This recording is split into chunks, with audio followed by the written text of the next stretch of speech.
institutions to take care of the poor and average citizen. And then what happens? It creates a virtuous cycle. Because why? These people now become educated.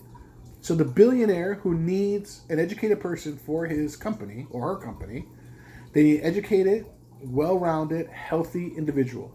And that's what the system used to build. And the system still builds that. Believe it or not, it still builds that. So if you offload this cash from the billionaires and you bring it over here, now you've created a product that now goes back into the American working machine once again and is productive. And how nobody can see that, how Republicans deny that, is just incredible. The people who own Smithfield, I love ham. Love me some ham, right? Smithfield, your plant closed down with I think it was 280 workers or 480 workers. Why? Because one person or somebody or a handful of people got the coronavirus, right? Spread to every other worker. These workers are afraid to go home, afraid to do anything. So now those 10 workers who, let's say, have the virus, they're coming every day. They're infecting people every day. And those people are coming in infecting people every day. And then those people are coming in infecting people every day. Before you know it, especially with certain viruses, your whole workforce is now crippled. Because you have a bunch of workers who should have stayed home, right? You would have to pay them $500, a week? Whatever their salary was or whatever their base pay is for the day, you would have to pay that. So you much rather that they come to work and cost you thousands upon thousands of dollars of lost revenue instead of paying that $100 a day for them to stay home. That makes no sense whatsoever. No, and that's what we're talking about here. When we talk about sickness, when we talk about health, we're talking about how one worker, especially with a viral pandemic, can affect all your workers and bring it to a standstill, right? The mental health of your workers. Everybody goes, oh, well, I don't want to get into the gun issue right now, but, we got to look out for the mental health people. If your company offered mental health benefits or some health benefits that had mental health benefits in it, those people could have went and talked to somebody, right? Or if we offered them as a society. And people will say, oh, well, you got to, they got to go find or have you. No, it should be an easy access to any of these things to protect the worker. And look at Henry Ford. Henry Ford raised the wage of a worker so they could buy things. We could buy cars, what he made. So his workers could buy what he made. Did Henry Ford go out of business? Nothing. Right? Ford is still around. So I don't get it. How many billions is enough for Jeff Bezos? How many billions is enough for somebody? And I'm not begrudging them. But there comes a point when your money, no matter how much money you have, your money will not improve your life one iota. One iota. And what is that? When you make $10 million a year, I think a good number is $10 million a year. When you make, I would even argue 5. When you make $10 million a year, anything over $10 million a year, it should be taxed like 75%. Simple as that. And there's no way that anybody's life would change if they made over $10 million.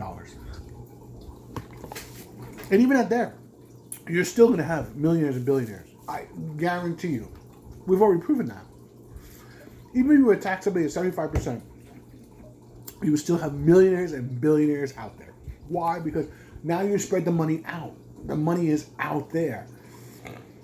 And it just creates a virtuous cycle that they could suck up the money. Now customers can pay for their products or can pay for their services.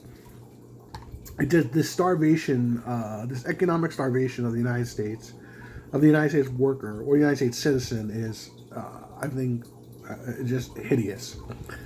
And it needs to change. So Democrats need to run on a few things. Term limits for government, right? For both the Supreme Court, both the judicial branch and legislative branch. I think 18 years apiece is pretty good. So, or maybe 12 years for Supreme Court justices and 18 years for legislators. But because since you're not going to change the president, right? He's going to be limited to 8. So, Supreme Court justices are nominated by the president. So I think that's 12 years. And then after that, Congress, you could be a congressman for 18 years. You could serve all, 9 terms in the House or Senate, whatever, but no combination above 18 years. A living wage, $15 pegged to CPI. I'm sorry. If it drives businesses out of business, then so be it. But I just don't think that happened because you're putting cash. That's what the problem is with the way these Republicans think. You're putting cash in somebody else's pocket, they're going to spend. That cash is going to come back to you. It's not going to be in a savings account or an asset account.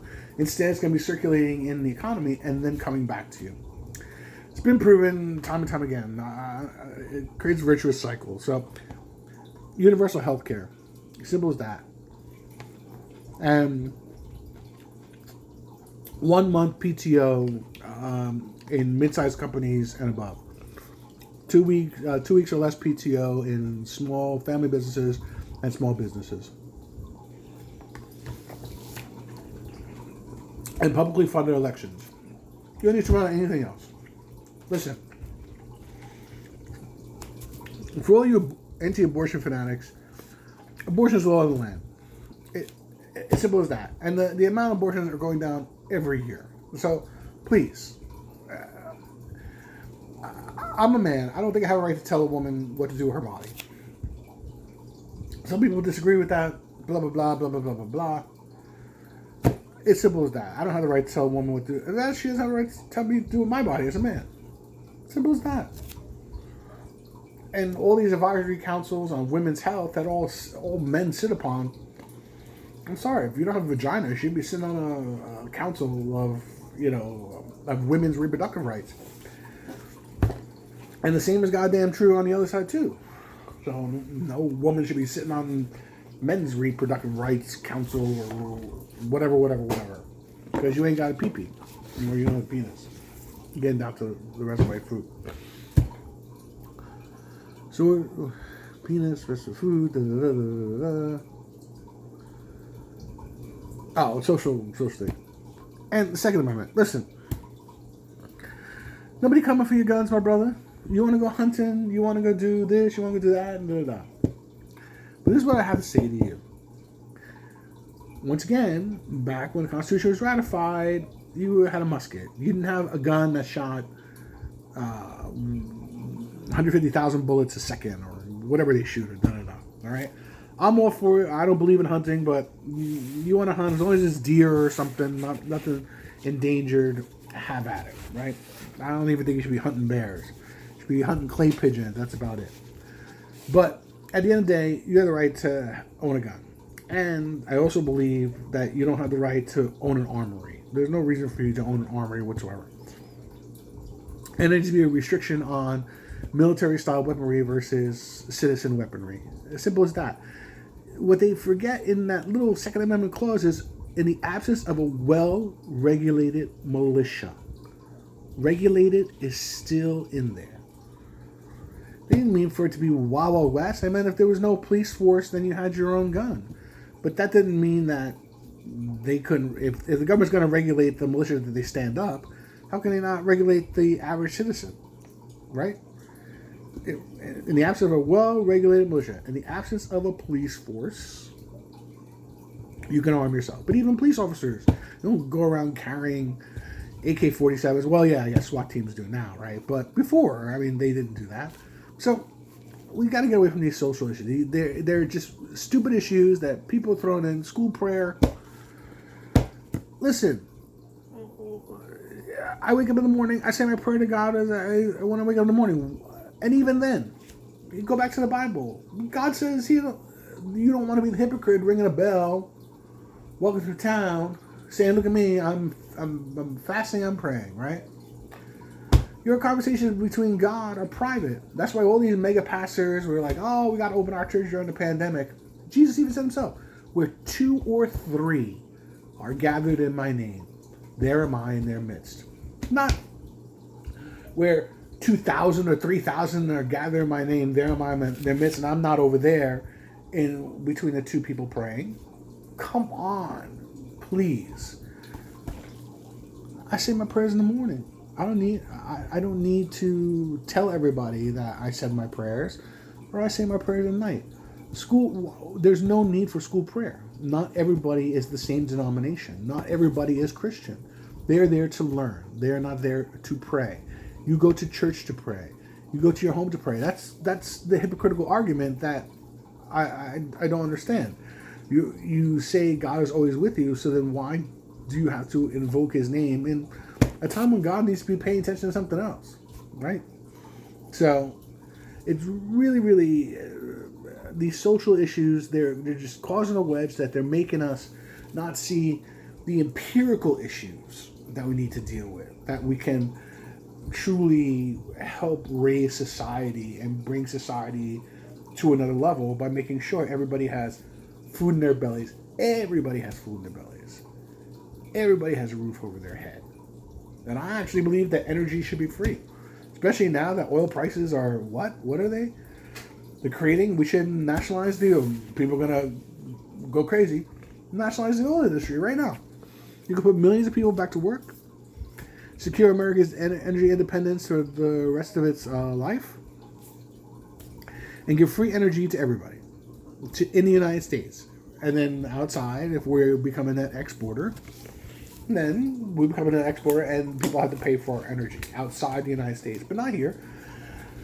Think about it. Think about if you did not have to pay for electricity. Truly, truly think about it. And truly think about if we had electricity and we had electric cars and you didn't have to pay for oil anymore. But anybody else outside, they want to pay for oil, we export the oil to them. But we here in the United States would not have to pay for it. Think about it. It would be transformative. Universal health care, free energy, a living wage, term limits. I think, and universal health care, I think those 5 things, if you were to work on if a president promised to work on those 5 things, I think the people would be okay. Once again, you nationalize the oil and gas companies, you're not losing millions of jobs. You're still creating millions of jobs.